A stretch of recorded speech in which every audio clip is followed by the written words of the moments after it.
de Cristo Jesus. Eu sou um esboço. Muito interessante ele ter usado essa palavra. Ele não diz assim, eu sou a plena expressão da graça de Deus. Só Jesus Cristo o é. Então, na sua relação tão íntima e pessoal com esse glorioso Senhor, ele sabia muito bem quem ele era. Toda a sua vida foi gasta e vivida com esse lema: tudo para a glória de Deus. Mas quando ele se descreve, ele diz: eu sou um esboço, eu sou um resumo breve, eu sou um sumário. E também o sentido que nós vimos de um padrão. Ele usa uma frase que nos ajuda a entender essa palavra em 1 Coríntios 11:1, muito conhecida, quando ele diz assim: sede meus imitadores, como também eu sou de Cristo. Filipenses capítulo 4, ele usa uma ideia semelhante, ainda mais extensa, quando ele diz assim: tudo que vistes, tudo que ouvistes, tudo que aprendestes de mim, isso praticai, e o Deus da paz será convosco. Irmãos, parece muito evidente para nós que um homem, um servo do Senhor, para poder dizer palavras como essa, ele tem que estar muito seguro, certo, de que ele é o que ele descreveu aqui em primeiro. Esse padrão, ou esse modelo, como vimos aí. Ainda que seja um breve esboço, ainda que seja aquele sumário, um resumo, não a glória absoluta, como é na pessoa do Senhor. Mas então, tão claro era Paulo do significado de sua vida: o blasfemo, o insolente, o perseguidor, mas obtive misericórdia. E sou um padrão, um modelo dessa maravilhosa longanimidade. Então, Ou seja, ele não tem nenhum receio em dizer. nós temos que obter misericórdia. Todos nós. E as pessoas ficam se vangloriando do que são. Misericórdia. Nós somos um trapo de imundície, espiritualmente falando. As pessoas são bonitas com seus carros, casa, apartamento, viagens, roupa, mas espiritualmente é trevas.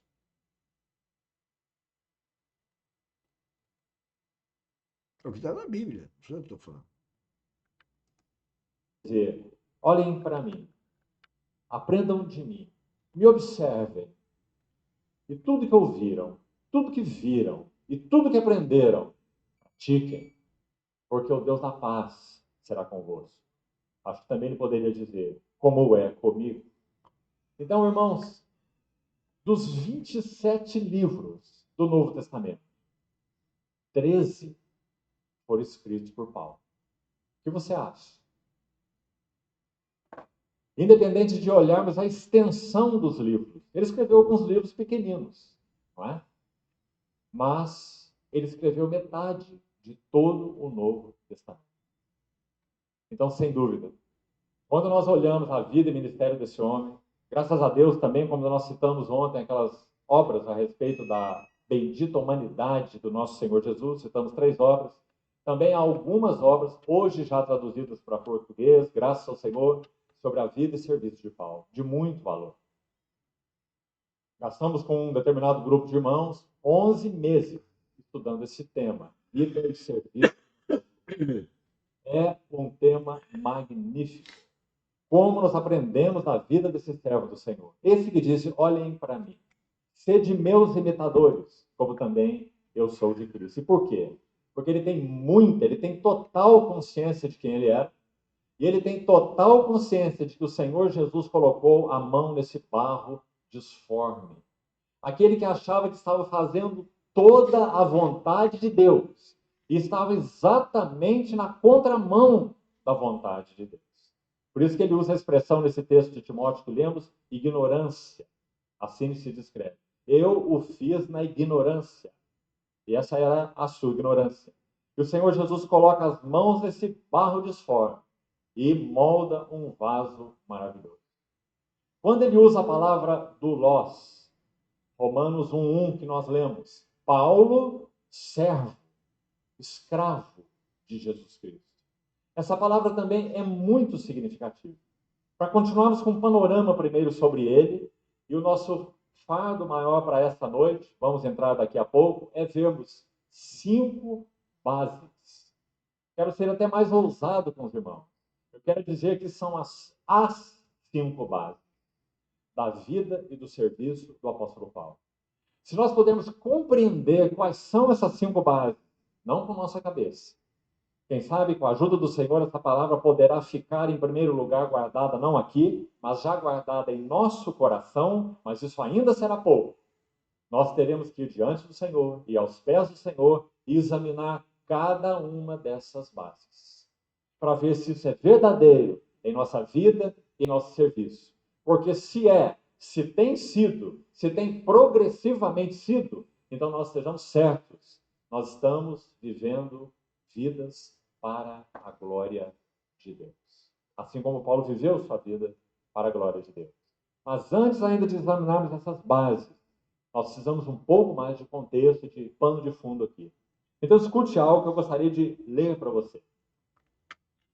Um erudito suíço-irlandês do século XIX, não um cristão, esse detalhe é importante, ele não era um cristão, era um erudito, especialista nas civilizações grega e romana, e fez inúmeras pesquisas em todos os setores dessas civilizações grega e romana. Lembre-se que aí exatamente foi o período em que Paulo viveu, no caso, a civilização romana, com toda a influência grega. Então, Paulo conduz a expressão Paulo, doulos, escravo, servo de Jesus Cristo. O que ele quis dizer? Então, escute essa narrativa. Preste atenção para você compreender bem. Esse erudito chamado John Pentland Mahaffey, ele escreve assim: nos numerosos registros de libertação de escravos encontrados em Delfos e em outros santuários e lugares de culto na Grécia Antiga, lugares pagãos, é claro, lugares de cultos na Grécia Antiga, temos aprendido qual era o processo legal pelo qual um escravo obtinha sua liberdade. Como é? Ele não trazia ao seu senhor os valores em dinheiro que ele possa ter acumulado durante anos e então obtinha a sua liberdade junto com um recibo do valor pago ao seu senhor. Não era assim. Mas ele ia ao templo do Deus que era adorado naquela determinada região. Ia ao templo do Deus ali adorado, e ali ele pagava aos sacerdotes o valor de sua libertação. Estes sacerdotes, com o dinheiro, compravam o escravo do seu mestre. Compreendeu a transação? O escravo levava o dinheiro aos sacerdotes do templo, onde o Deus pagão era adorado. Esses sacerdotes compravam aquele escravo do seu mestre e compravam para quem? Aqui está o detalhe mais importante. Eles compravam esse escravo em nome desse Deus. Então, qual era a ideia? Pagã, claro. Aquele escravo comprado era agora pertencente àquele Deus que ali era adorado. Por que era feito assim? Se um dia, imaginem, esse senhor do escravo reclamasse que aquele escravo ainda era dele e que aquele valor não foi pago, se fosse pago direto ao seu senhor. Ele dissesse, não, ele não me pagou nada. Ele é um escravo fugitivo. Tragam ele de volta para mim. Então, para que isso não acontecesse, o dinheiro era levado ao templo, os sacerdotes pagavam ao amo, e então o escravo era libertado, resgatado em nome daquele Deus. E aquele Deus, ele era devedor. Então, Paulo, quando usa esse termo, Paulo, doulos, um escravo de quem? De Jesus Cristo. Nós podemos muito bem entender por esse contexto que Paulo sabe e conhece com todas as letras que o preço do seu resgate foi pago e que ele foi comprado por esse único Senhor. Isso vale para qualquer E agora ele é cristão. um escravo por amor. Você se lembra de Êxodo 21? Deve se lembrar. O que fazia o escravo por